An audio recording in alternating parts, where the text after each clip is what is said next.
Rashied Staggie, a name synonymous with the gang violence of Cape Town's infamous Cape Flats, met his end in a manner as brutal as his life had been. On the morning of December 13, 2019, Staggie sat in his car outside his home in Salt River as he prepared to start his day. A hail of bullets rang out. Unknown gunmen ambushed the 58-year-old, firing multiple shots that left him lifeless behind the wheel.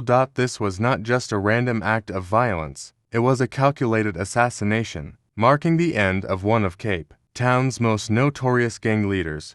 The story behind the killing Staggie was the co-leader of the Hard Livings, one of the most powerful gangs in the Cape Flats.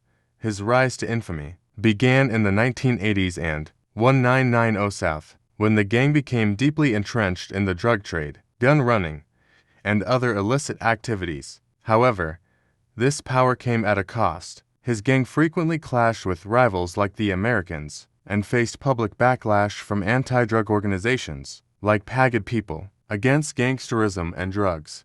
Staggie's life was marked by contradictions. After serving prison time for gang-related crimes, he had claimed to renounce his criminal ways, speaking of peace and redemption. Yet, whispers on the streets suggested otherwise. Why was he killed?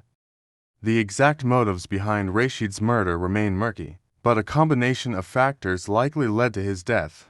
Revenge. Rivals may have targeted him to avenge past grievances, turf disputes. His leadership threatened the balance of power in the Cape Flats underworld. Internal betrayal. Staggie's alleged attempts to reform may have alienated his own gang members.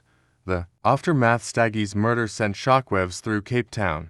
His death didn't just signify the fall of a notorious gangster, but also highlighted the vicious cycle of violence that grips the Cape Flats.